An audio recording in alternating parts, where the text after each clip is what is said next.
Hi y'all, this is Electrical Cowboy. Hopefully you like that, and if you don't, that's okay too. Power. What is electrical power? Power is volts. The symbol is I, the symbol can be V. You can also use E. But basically it's volts. Okay, I'm sorry, not I. The symbol for volts is V. Yes, I had too much drugs in the 60s, so that's why I forget. V for volts. Okay, so anyhow, E volts or V times amps equals watts. Okay? So let's take an example of that. 120 volts times 10 amps, right, is 1200 watts. And how you get charged in your electrical bill is per kilowatts. That's how they charge you, per thousands of watts. So if you run an air conditioner at, say, 240 volts, times that, now you have 2400 watts. That would be 2400. Am I right with my math there? Because basically you just add a zero. So anyhow, the basic thing is the more voltage and the more amps, the more watts. So for those of you that want to get your swag on and have your hot tub running and you want it hot fast, so you use 240 volts, it's going to cost you money to heat up your hot tub. What's another big user is your air conditioner compressor. That's going to use a lot because it has a compressor, has physical movement. Whenever you have a lot of heat or you have a lot of movement, it takes a lot of energy. What's another one? What's an example? It would be an electrical heater. Electrical heater will use like 15, 16, it'll use like 13 to 15 amps for electrical heater. So if you want to cut down on your electrical bill, don't use electrical heaters. TVs, they don't use very much power. A small fan or a fan, they don't use much power. That's why if you go to some guy's house and it's hotter than heck, but he saves money and he's being cheap because he's using the fans. The average house in the valley is not uncommon for a 2,000 square foot house to have in 2 months $800 or $1,000 bill in the summer because they're using their air conditioner a whole lot. Okay? So I hope this helps you understand how power is done in your house. So basically it's volts times amps equals watts. Symbol for volts is E or V, and then it's, if you had 240 volts times 10 amps, you have 2400 watts. Okay? And how they measure and bill you monthly is kilowatts.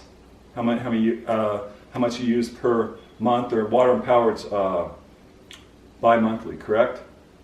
Okay, well I hope that helps you. The other big electrical one that we know is Edison. Edison is another one that's here in the surrounding areas, and they I think are monthly instead of bi-monthly.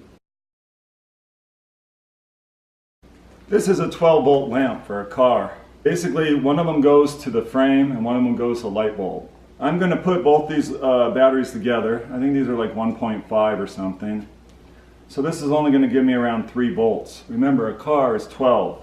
So I'm going to hit one of the wires to the, I'm going to put these in series. So I'm going to go like this and like this. I'm going to try to see if you can get it to, can you see that glowing? It's glowing dim because it's not the right voltage, okay?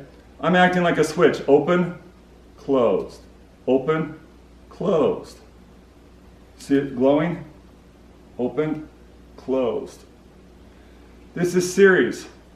What it does is it doubles the voltage. You put the negative to the positive and it doubles the voltage. I wanted to show you, this is a load, this is a battery source. Because I have a battery source and a load, and I have basically what looks like a circle, I have a circuit. If that circuit goes ahead and does not complete because it's open, in other words, it's not touching anything, it's open, that's like turning a switch open so that the lights turn off. The only reason why the lights go on is because the switch is closed. If this is a switch, and this is one wire, and this is another wire, this is open, this is closed. This is open, this is closed.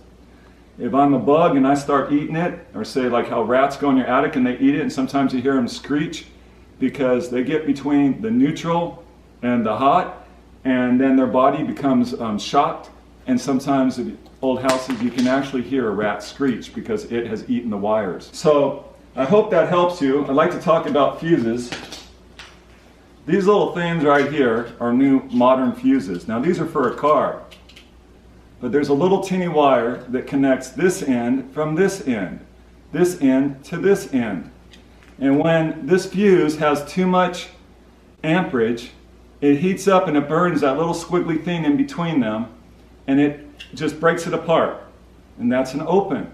And then you have to put a new switch in. But if you keep on putting these in and they keep on blowing, you could have a device that's defective, so you want to see what it is. If you have a breaker that keeps on tripping, don't go ahead and put your face next to it and reset it all the time. If it keeps on tripping, why is it? Maybe you're pulling too much power, you have too much of a load. What is a load? Anything that draws power, okay? So a load is a television set, it's a toaster, it is a heater, it is a fan, it's anything that draws power. Hi, back again to explain parallel. What's a good example of parallel? Parallel does not increase your voltage, it increases your amps. Why is that important? Is in a car, you want to have starting amps, okay? Amps is like, you know, the ability, prolonged amps, to crank your car over. You have to have your basic 12 volts, but you want to have your cranking amps. So if you have a battery plus and a battery negative here, and this is like a Yugo car, okay, or a Fiat, for those of you that like Fiats, fix it again tomorrow, fix it again Tony.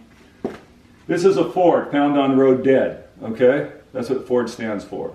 I'm a Chevy man, Chevy. Anyhow, so what you would do is you would take one wire and you would go positive to positive. One wire positive to positive. And then you take the other wire and you would go negative to negative. Or you can go to the frame of the car. In cars, the negative part of the battery is hooked to the frame, okay? So basically what they do is they take, right here, they take this battery here and they connect it to the frame of the car. And they connect it to the frame of the car. All right? So you would put one wire from negative to negative by jumper cables, and then you would go ahead and put a hot from positive to positive. And that's how you jump start a car. That's known as parallel. And to give you a quick reference of what series is, difference is series basically is one battery plus negative. And then here's another battery. The plus is touching the negative, and there's a negative. What do we have where you have one battery on top of another battery? Your common flashlight. We see it all the time. If this is 1.5 volts, and this is 1.5 volts, now we have 3 volts when we measure from here to here. If this is a voltmeter, our voltmeter would measure 3 volts. Okay? That is series. If we went ahead and we took both of these, if I took this battery and I went ahead and I put plus and negative and I put it to a light bulb like this, and then I put the neutrals together and they went here, and they're both 1.5, we would still only have 1.5 volts, but we would have more amps. Okay?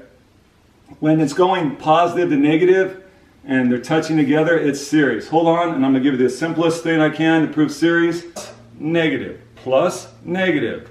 You can see a little plus sign, negative. When I do this, I have series. My batteries are in series. When you are in series, the voltage doubles. Okay? So that is voltage, that's series and parallel. Parallel is when you jump start a car. Series is like a flashlight battery, simplest way. Cars are DC volts, okay?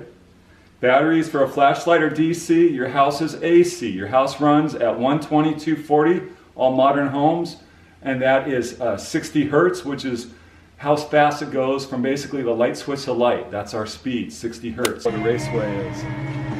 This is rigid metallic tubing. It's quite heavy, and it has threads right here, and this is protective threads. This is 1.5 inches. They have 2 inch, 1.5 inches are common sizes. They have 1.25 inches. They have 1 inch rigid. They have couplings and screw couplings that screw on. Okay. The screw part is for bonding so that you have a good connection in case if you have a ground fault. In other words, everything touches and it's tight. It almost acts like another wire that helps if you have a ground fault, or if the wire goes ahead and nicks here, it will go ahead and trip the breaker. If the bare conductor is touching the conduit. That's called electrical bonding. Okay. We also have EMT. This is EMT. This is 1/2 inch. This has no threads. It's lightweight, also known as thin wall. This is a ground rod. You dig this into the ground, and you put it in the ground so only like about a foot sticking out. And the reason being is this is your connection to earth. And then you would connect this to the neutral bus bar. So all the wires go to the neutral, and from the neutral it connects onto the grounding terminal here. Okay? They should have some lettering on here, so the inspector knows. Here it is. So the inspector knows that you didn't cut it off. You actually pounded it all the way in the ground. So he wants to see this little emblem here to make sure that you didn't cheat and when you put a couple feet in the ground, you actually went to the trouble to put 8 foot of this into the ground. Okay? So this is $12.98 for a 5 by 8 by 8 feet long. So it's 5 by 8 diameter by 8 feet long, and then typically have about this much sticking out of the ground. Okay, we talked about different raceways. This here is your PVC. Typically it's 18 inches in the ground. It's not to 18 inches from the bottom, it's 18 inches from the top of the pipe. You're supposed to have 18 inches of dirt on top to protect it. It's quick and easy to glue these together. They come in 10-foot sticks once again. You have 1/2 inch, you have the bigger stuff. This is schedule 40, which is the thickness. Right here, schedule 40 means how thick this is. Schedule 80 would be for like a driveway. If you're going to put something on a driveway, because if you have a big truck or something going underneath it. Here we are again. This is what I like. This is your overcurrent protection. For ground fault, that means if you have a direct short to ground, and also for overcurrent protection. This is a 2-pole. This hits one of the neutral, one of the hot buses and one of the other hot buses. This is 120, this is 120, 240. Code says it must be tied together, so if one trips, the other trips. This would be for like maybe say a jacuzzi heater or something like that, but this is only 20 amps, so maybe it's for an electric stove of 240, okay? This is for a 2-pole, 240. You also have these kind of fuses, which are like an air conditioner. These are time delay fuses. What they do is they go ahead and they don't pop right away. They hold a little bit because it takes some energy to get going. If you ever started running, you know that it takes some energy to run, so some of these have time delays. Okay? This is like air conditioner when it starts to move the motor, and then it may have a whole inrush of power because it's forcing those pistons up and down in that compressor. Another type of fuse are these screw-in fuses right here. Okay, they have screw-in fuses. This type of fuse is for a car. Okay, and you can see the little wire in between that will go ahead and disintegrate if it pops. This is a 10 amp screw-in fuse for your older panels. They have different colors, and the reason why they do this is people would try to put in a 20 amp fuse or a 30 amp fuse for a 10 amp. The reason why they do the different size fuses is so hopefully someone won't put the wrong fuse in just because it holds. If you put a 30 amp fuse for a 20 amp wire, what will happen is the wire will overheat and you can have a fire or someone can get injured. When you want to learn electrical code, it really helps you to know all the different parts. And man, there's a lot of parts. Take a gander and look all down this aisle and then all down this aisle.